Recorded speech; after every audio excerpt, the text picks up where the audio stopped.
Ratu Semenanjung. Nganti sliramu tak bradak saka Panti Jepara. Tumekana ing Taman Kaputren Penarukan. Dadi tenane sliramu kepengin tak pundhut garwa Semenanjung. Aku rasa kuat tresna marang jenengan Adipati. Iki ana ing wewengkon Penarukan. Kowe ora bisa wal saka cengkemaning tangan. Yo sakit. Ora. Sakit. Sakit. Tunggu. Kowe maju sajangkah Semenanjung tumekaning Pak. Jebul kowe kan nyidra ora ku Semenanjung. Ya, ora tak selak laku. Tunggul wulung.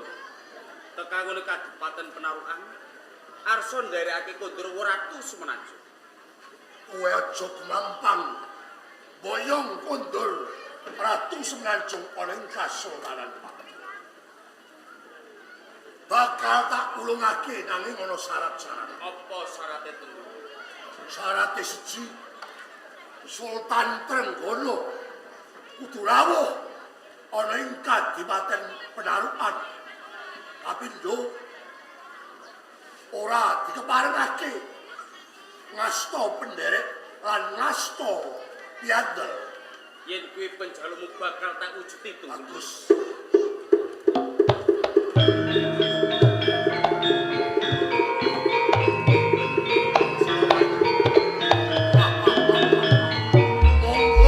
Monggo Kanjeng Sultan. Katuran pitarak lenggah. Dipati Tunggul. Kanjeng Sultan Trenggono. Apa kang gak dipanyuwunmu kang menang amboyongi Mbak Ratu Semenanjung? Aku pribadi, aku ngelengake rawuh ana ing Kabupaten Penarukan kang tanpa diderekake kelawan sagung para prajurit. Uga aku ora nganti bedhomo. Mula ing kene panjenengan nyuwun kanthi banget Mbak Ratu Semenanjung bakal tak boyong kondur ana Kasultanan Mbak Bintoro ya. Kula mboten badhe nggondheli Kanjeng Ratu Semenanjung kaboyong wonten ing Kasultanan Demak. Nanging Kanjeng Sultan estunipun kula menika rumaos meri sami-sami Adipati pemancat. Pendak-pendak menika sowan tansah dipun encepi, tansah dipun pleroki. Menika salaminipun kula lan Penarukan nika dados andhan wonten ing Demak Bintoro. Panjenengan dereng nate rawuh wonten ing Penarukan. Menika sapunika langkung pitados panjenengan rawuh mratandhakaken kula taksih kawengku pinangka dipati andhan wonten ing Demak. Jroning aku minangka pengayoman Kasultanan Mbak Bintoro ora nate mbeda-mbedakake kelawan kadang dipati pemancat. Kula reh dene panjenengan uga wis rawuh ana ing Kabupaten Penarukan, teges liramu uga tak gatekake minangka andhan ana ing Kasultanan. Matur nuwun Kanjeng Sultan. Pungkasanipun sak rawuh panjenengan badhe kula pahargya badhe kula sugata cara Brang Wetan nggih cara Penarukan. Nelake ageng panuwun. Condrowati Condrosari tentu saja. Kene-kene kula langsung kene-kene.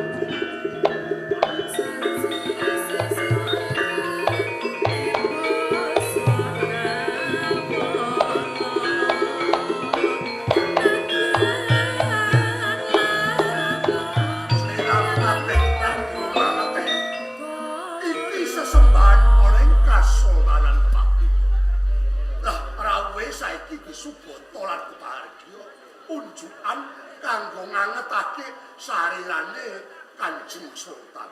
Suwun aturaken.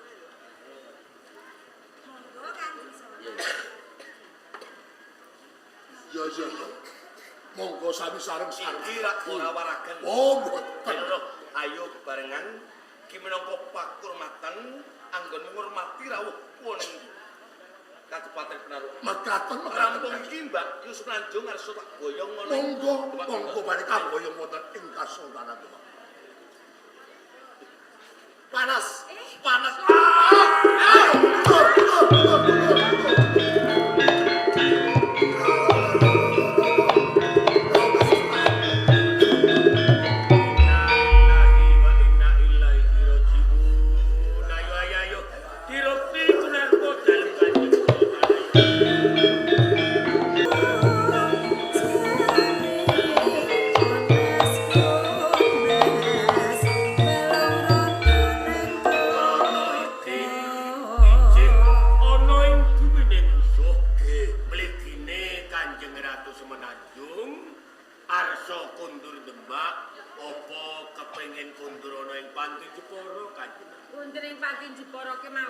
Menawa panjenengan arsa kundur Jepara kudu ana sing nderekake tegese narpa cundaka kang jaga keselamatan.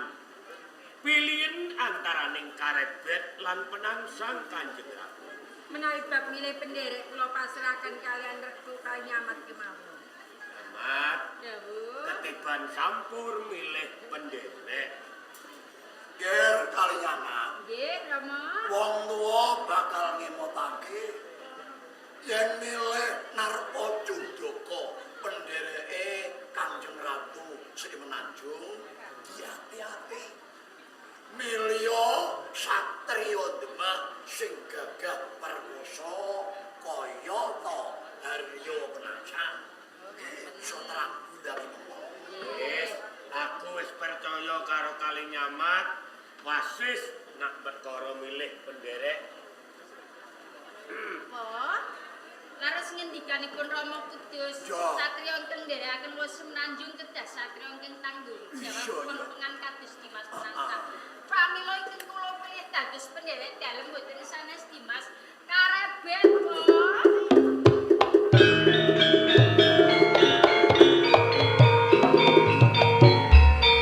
Moro gage derekno kundur Kanjeng Ratu Semenanjung karebet.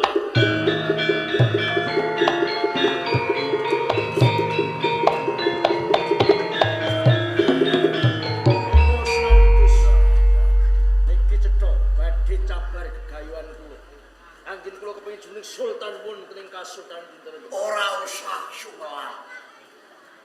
Lek isih ana jabar Sudik Sunan Kudus, Penangsang tetap bakal jadi sultan ing Demak ning ana cara. Caranipun Lho, carane Purba Semi ditimbali. Kan semua uwari saka tangga.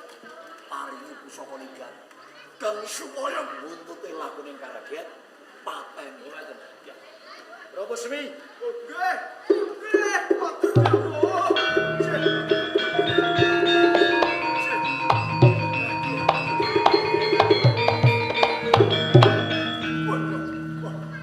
Ora usah wedi. Ora salah. Gampang ana pusaka. Nah, Aku jaluk patine karebet. parung tapi kalis.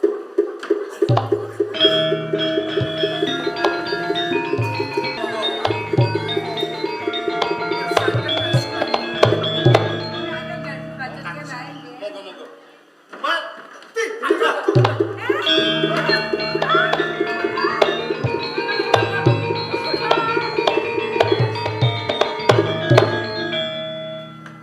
Urebet karebet.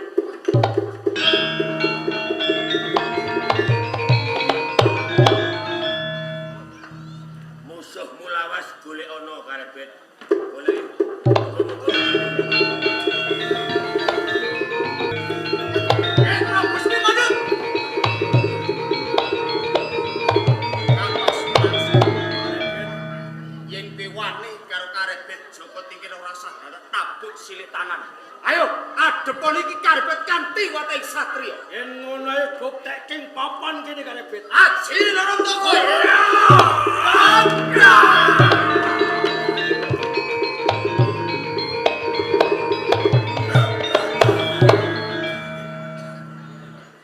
Siji gunake Aji Narantaka, siji Goro Manggala.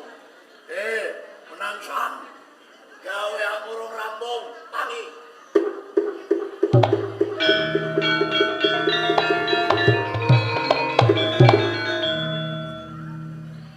Karebet jebabah depane lemah.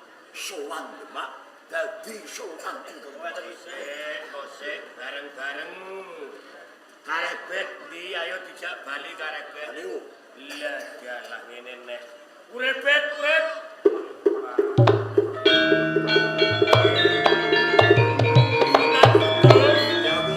Kok sajak kesusu bali ning Demak ngajak karo Penangsang terus duwe karep apa? Kula gadah karep Menangsang ajeng kula dimenengke Sultan Demak.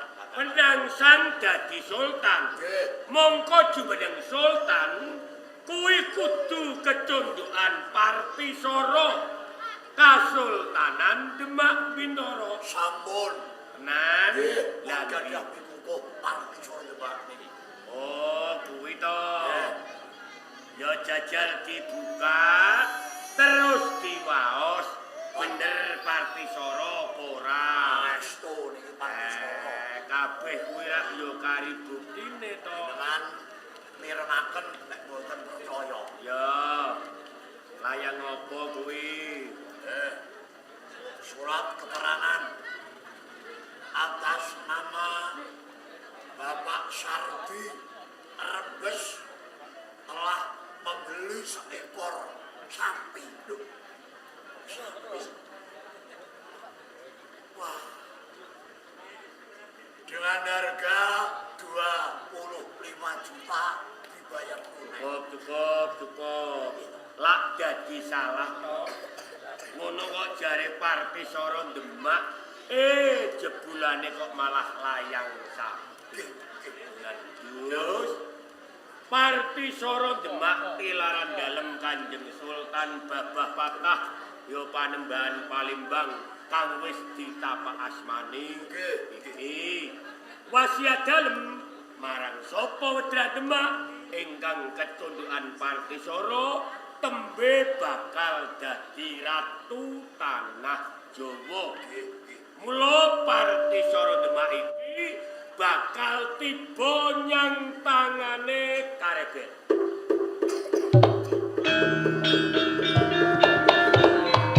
Terus gelem ora gelem, ikhlas ora ikhlas kudu ditampa.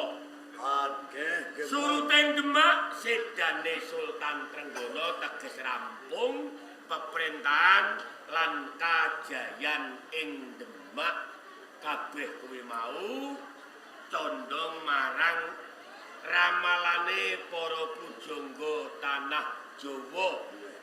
Suruteng Demak besok bakal ana ratu anyar tanah Jawa.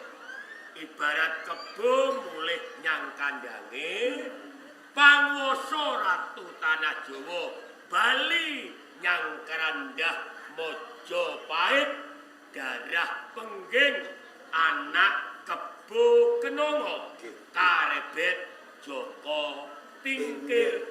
Wassalamualaikum warahmatullahi